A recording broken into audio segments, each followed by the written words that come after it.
to Jeff Koinange live on the poolside of the Intercontinental Hotel. Tonight is a show you won't want to miss. Call a friend if they're not watching, because we're talking issues. And every time Ahmednasir Abdullahi shows up, you know it's going to be a great show. This past weekend in the Sunday Nation, he wrote about the 6 big mistakes that the Jubilee administration has made in the last year. He's sitting right here next to me on the far end. A man who Ahmednasir Abdullahi called a test tube politician. We don't know why. We'll find out in a few minutes. He is the senator from El Gayo Marakwet, Senator Kipchumba Murkomen. His Twitter handle is at Kip Murkomen. Ahmednasir is at Ahmednasir Law. And mine is at Koinange Jeff. The hashtag is JKL. Let's waste no more time and get right down to issues. So, gentlemen, welcome to JKL. Thank you. Good to see you both. Let's start with you, Ahmednasir. This past weekend, you outlined 6 grave mistakes that Jubilee has made, which CORD has capitalized on. It ranged everything from Westgate to Anglo leasing, etc., etc., etc. Were they justifiable? I mean, I was just basically restating, what happened in this country for the last 1 year and what I consider to be avoidable mistakes, the Jubilee administration makes. Because everybody wishes this government well, The majority of Kenyans want us to deliver, majority of Kenyans support this government. But some of the mistakes they're making are very silly. And that's basically what I was raising. Yes. Senator, let me go to you real quick. And there's an impeachment motion as we speak on CS for devolution and Waiguru. Anyone who looks at it from the outside says, look, Jubilee has the majority in the House, in the Senate, everywhere. And yet, this seems like an embarrassment, if anything, for the executive. What's going on? Of course, we must appreciate that impeachment is a constitutional provision, Article 152 of the Constitution, when it comes to the Cabinet Secretary. And we must respect the parliamentary oversight role. Whether the Cabinet Secretary should be impeached, it depends on the facts. And I have not seen those facts. We've just been told that there are certain constitutional gross violations that she made.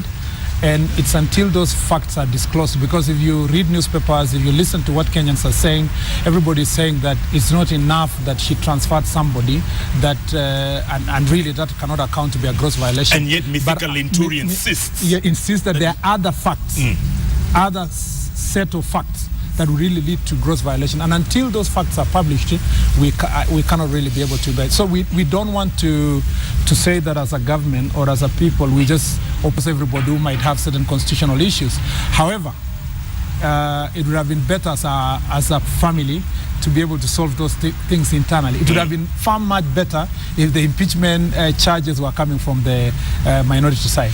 Wakili, it comes right down to you. Your thoughts, because Senator didn't answer my question about this is an embarrassment to this Jubilee coalition. But you see, I mean, Jubilee makes the big mistake, that its biggest enemy or opponent is from CORD. The biggest opponent of Jubilee is URP. And if you look at the lady, Anne Waiguru, what has she done? I mean, we are not fools in this country. We can read for ourselves if she has made mistakes. But what mistakes has she done? Absolutely none. I mean, people don't say this obvious, but from my own analysis of the events, there's no doubt in my mind that Linturi is just a messenger being used by URP to create havoc within the president's, cabinet. I mean, look at the impeachments that have occurred so far. She is on the dock impeachment. The governor for Embu has been impeached. I mean, there is a certain force that wants to create, some chaos within certain political regions of the country. And I think the earlier people discussed this, the better for me. Absolutely. Yes. Senator, you are URP. Well, you are basically the voice of the DP, if you will. When he speaks or when you speak for him sometimes. Sometimes, yeah. Is there a rift? The good word here is sometimes. But let me come back to first what Ahmednasir is saying. I like the way he talks about absolutely, with absolute knowledge. Anyone living in Kenya would think that he has an omnipresence capabilities. The impeachments that have come to the country are 4. 2 were for governors, 1 for deputy governor. all these impeachments, if you talk about Wambora, for example, they came from a region where the voters from that area are the ones who started and, went through that process. The impeachment that came from Kericho failed in the Senate because there was no evidence, And if you look at even the committee that was composed of the Jubilee side that was sitting in the Senate, a larger group of that committee, we were both from well represented in terms of Jubilee. So the question of one single out URP is amazing because it looks like we are the third largest party in Senate. So there's an assumption here that URP is everything in the country, which is not true. Are you saying? But two, let me just say this. Ahmednasir's obsession with URP is not a new thing. It's only this weekend that he didn't write something about URP. I'm sure it will come next week. And he's not doing it for himself. We also live in this country. We know whom he works for. We know who programs him. You think and programs his articles. Ahmednasir? Yes. This man here? Yes, Ahmednasir. This man cannot be a hired gun. No, let me tell you, Jeff. That's the reason why, many Kenyans are hoodwinked by hired and programmed lawyers. Ahmednasir works for someone in this country who hired him to represent a member of parliament in the railway saga, who has given him that script, who pays the same member of parliament to go around to abuse the DP. So it's the same source, same programming, same issue. We are not surprised. Even if another article comes next week, the same source. I have weaknesses, like all human beings, there's some mistakes I make, but not that I'm a hired gun, because I'm incapable of being a hired gun. At least he takes pride that he's the deputy president spokesperson.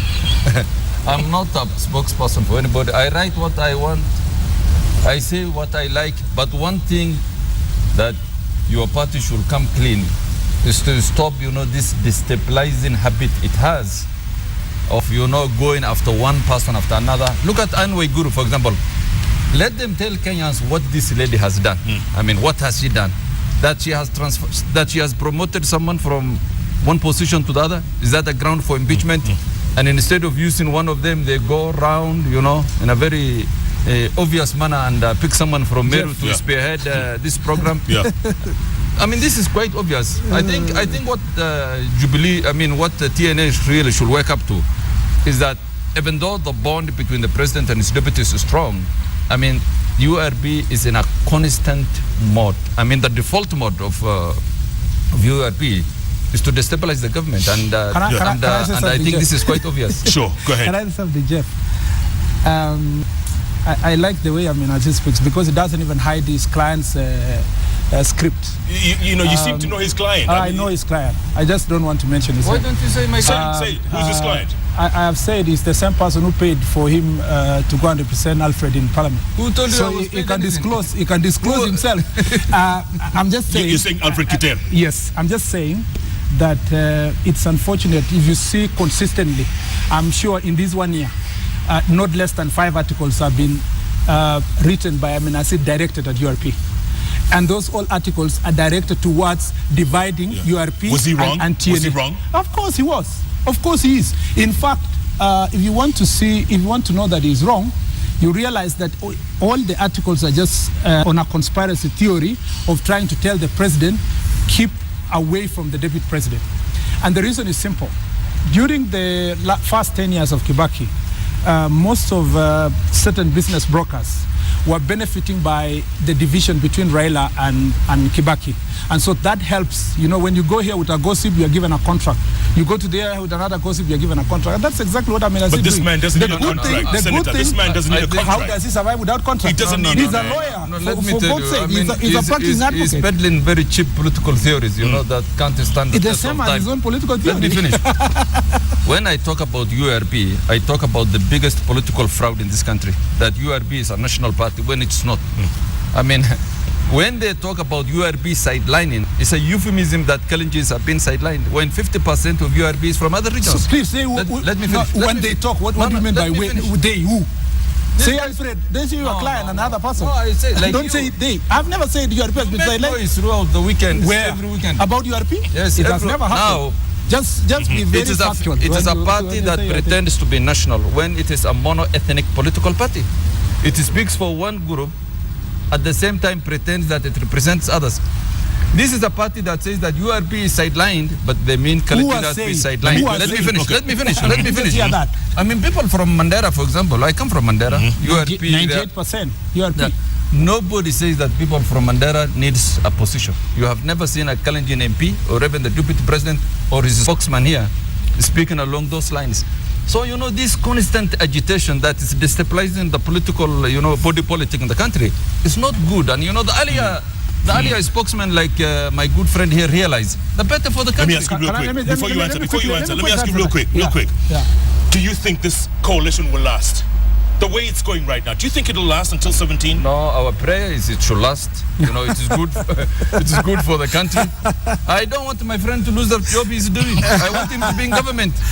Yes, to be spokesman. Okay, let me come Senator, let me ask you first. Let me first answer something. No, answer my question, then you go back to yours. Yeah. You think the coalition will last? It will last for as long as 20 years, in my own opinion. But you think that honestly? Yes. Despite the signs that there's cracks. Let me tell you, Jeff. You will wait in the next election. Our presidential candidate will be Uhuru Kenyatta. Our deputy presidential candidate will be William Ruto. People who are waiting for something else are waiting for hot air. Let me come back to the point. URP is not a party of Kalenjins alone. Where it comes from, 98%. 98%. There's only one URP, non-URP MCA. Everybody else, the governor, the MPs, the senator are URP. The minister of industrialization comes from Mandera. There are many other public officers that come from Mandera. If you go to Garissa, if you go to Turkana, if you go to Narok, if you go to Teso, where we have all the MPs from Teso North and Teso South, if you go to as many places as possible across but majority are Rift. Absolutely. Majority are Rift. Just like majority of TNA are from Central. Can I assure my learned friend something? The next 5 years. But secondly, let me complete something. But secondly, there is no single core URP member who has complained that Kalenjins have been sidelined. Those who have been arguing that we have been sidelined are few people, one of which Ahmednasir represents. Go. Speaking for his client. Can I assure him one thing, that the people of Northern Kenya, the people in Narok, the people in Kajiado have realized the fraud URP is. Let me finish. It's a political hoax, People were sold that this was our national party. But when you came to power, when Jubilee came to power, we have now realized, or the people at least from Northern Kenya has realized. You are not in URP. Let me finish. The people from Northern Kenya have realized that this was a vehicle the Kalenjin politicians and their leaders used to ascend to power. They have left the people whom they have doing in Northern Kenya, in Masai lands. In what sense? To represent. Substantiate. So, within 5 years, URP will be left to that small circle in the Rift Valley. And this is what, by the way, wait a minute. Don't you think that's why CORD has been revamped, revitalized, re-energized? Because they can see all the weaknesses. They see the weaknesses in the coalition. I was just saying one thing. It's simple. Ahmednasir makes statements that have no substance. That's it. Just give us an example of a reason why URP, for example, in Mandera cannot be supported. What have they done that cannot be done? Let me give him an example. When the government started the rounding up of Somalis, the person who presided over the National Security Committee was the deputy president himself. He is the one who ordered the operation to commence when the president was out of the country. You think those people forget when the deputy president does something like that? Where do you live in? The deputy president does not have the powers. He chaired the Security Committee. He has absolutely no constitutional powers. I think we have a call coming in. Where's the call coming in from? Nairobi. We have a call from Nairobi, gentlemen. Let's cool these waters so it's a little bit. Call from Nairobi. You are live on JKL. Talk to me, Joseph. Hello. Hello. Yes. Hello. Yeah, hello, Jeff. Go ahead, Joseph. I want to ask Murkomen a question. Go ahead. Yeah, about Alfred Keter. And William Ruto. First, about Alfred Keter. Why is the URP falling apart? I know he is going to William Ruto, but URP is falling apart, bringing the coalition Jubilee and URP is national party, why is it sucking a Koinange? They are bringing so much issue. Right, Joseph, you get the question. He says, why is URP falling apart? And is it a national party, like Ahmednasir was saying? Is it a national party? And why does it look like it's falling apart? Because there's divisions within. Well, the only thing that URP is proud of is that it can withstand internal democracy. But sometimes some of those people, we are an amazing party because we are able to entertain all kinds of people. Now, and we understand that because it's a national party of that nature, we cannot be able to tame everybody. There are some people who will even act contrary to the my learned friend should tell Kenyans what he means by internal democracy and URP. Are you kidding? Are you kidding? Are you kidding? Yes, yes. On that thought? How can you use the term internal democracy and URP at the same sentence? Okay, go ahead, substantiate. How? When Keter, the governor for, the MP for Nandi, wait. Your my client. My client. When he raised the issues, why are you laughing about that? I'm laughing about that because represent all kind of clients, including members of parliament. Absolutely, but I wish it was your direct client. Wait. I visited his constituents, by the way. I went to his constituents. Okay, yeah, go ahead. Which you are not so allowed you speak by for the him. deputy president. So you speak for him. Yes. Okay, go on. Now, where he's still talking about internal democracy. When Keter talked about internal democracy, why didn't you listen to him? On that note, gentlemen, we're going to take a break. We were here with him. We'll talk about Keter, Nandi Hills. You've never been there. You're not welcome. Oh my goodness. Where's the fire extinguisher? But he's talking. JKL is literally just warming up, and the wakilis are going at each other. Oh my, this is the show we've been waiting for. We're talking national issues, serious issues. JKL, we'll be back. Keep tweeting. In a moment. Oh my.